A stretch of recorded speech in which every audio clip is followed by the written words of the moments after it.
तेलंगाना का स्वतंत्र राज्य निर्माण होना चाहिए, इसके लिए उनकी सभी बातों को मेरे सामने रखा और ये अपेक्षा व्यक्त की कि आने वाले संसद में भारतीय जनता पार्टी के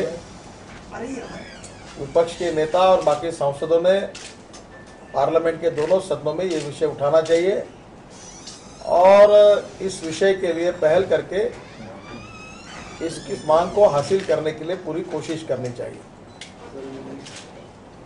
मैंने उनको स्पष्ट रूप से ये विश्वास दिया है कि भारतीय जनता पार्टी तेलंगाना के स्वतंत्र राज्य निर्माण करने के पक्ष में है।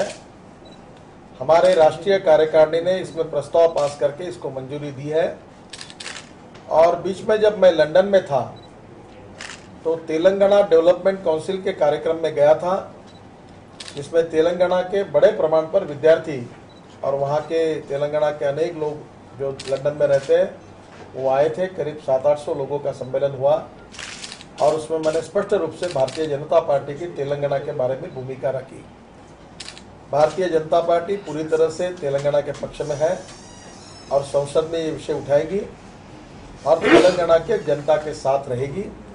स्वतंत्र राज्य तेलंगाना का निर्माण करना और तेलंगाना का विकास करना ये भारतीय जनता पार्टी की कमिटमेंट है और निश्चित रूप से इसे पूरी करेगी। जहाँ तक कांग्रेस पार्टी की भूमिका है, कांग्रेस पार्टी ने तेलंगाना की जनता के साथ खिलवाड़ की है, विश्वासघात किया है और जिस प्रकार से एनडीए और अटल जी के नेतृत्व में हमने यशस्वी रूप से 3 राज्यों का निर्माण करके यशस्वी करके दिखाया, तो कांग्रेस पार्टी ने तेलंगाना के राज्य में जिस प्रकार से खिलवाड़ की है, कितनी बुरी तरह से एखादे सेंसिटिव विषय को टैकल किया जा सकता है, इसका एक उदाहरण कांग्रेस पार्टी ने पेश किया और जिसके कारण अनेक निरपराध लोगों की हत्याएं हुई, अनेक लोगों ने सुसाइड किया और लॉ एंड ऑर्डर की सिचुएशन बहुत अड़चन की निर्माण हुई। इस सब परिस्थिति के लिए कांग्रेस पार्टी की नीतियां जिम्मेदार है और इसलिए कांग्रेस पार्टी की तेलंगाना की भूमिका डबल स्टैंडर्ड की है।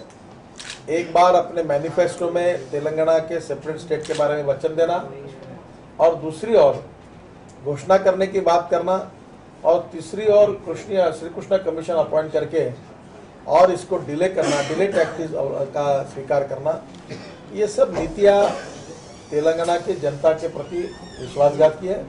और सबसे दुर्भाग्य बात यह है कि कांग्रेस ने आंध्र प्रदेश में तेलंगाना और आउट ऑफ आंध्र प्रदेश का जो बाकी भाग है इनके बीच में कारण होते एक संघर्ष करना खड़ा किया है और इसके लिए इस पूरे परिस्थिति को कांग्रेस पार्टी की नीतियां जिम्मेदार है।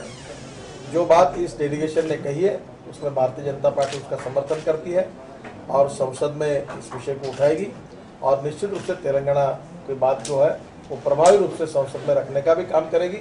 और जब भी भारतीय जनता पार्टी का शासन आएगा, एनडीए का शासन आएगा, हम तेलंगाना के स्वतंत्र राज्य को निर्माण करने का जो हमारा वचन है उसको मैं फिर से दोहराता हूँ।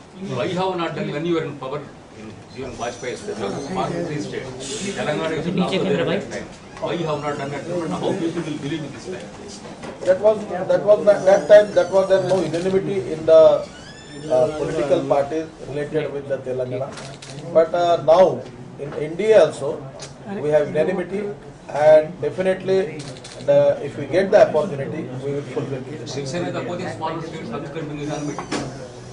Now we are by and large there is unanimity and we are committed for that.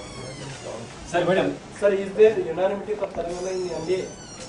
No. Yes, by and large there is unanimity. We have discussed this issue with many parties. And by and large, we can now start. There will be no problem from India side. Sir, every time you are showing sympathy outside, but you are not doing anything in Parliament. What do you say on that? हमने तो किया है। तेलंगाना का आवाज जब भी parliament में उठाया, सुषमा जी ने उठाया और किसने उठाया? जब कोई बोलने के लिए नहीं था, तो सुषमा जी ने उस समय आवाज उठाकर इस बात को पार्लियामेंट के फ्लोर पर कहा है। What about the people from Rayalaseema? All Telangana people are coming and representing for Telangana. देखिए, मैं आपको अपने तेलंगाना के बात कह रहा हूँ, इतना ही मुझे कहना है। No, you have got people from Kosala also, na? BJP there, Kosala also. इतने सब सवाल आप पूछ सकते हो, मुझे आज तेलंगाना की बारे में बोलना है। No, what about this is a party decision, state party decision for Telangana, not only Telangana people. No, it is a national executive decision. Resolution already national executive में पास करके हमने इसको मान्य किया। ठीक है। Thank you.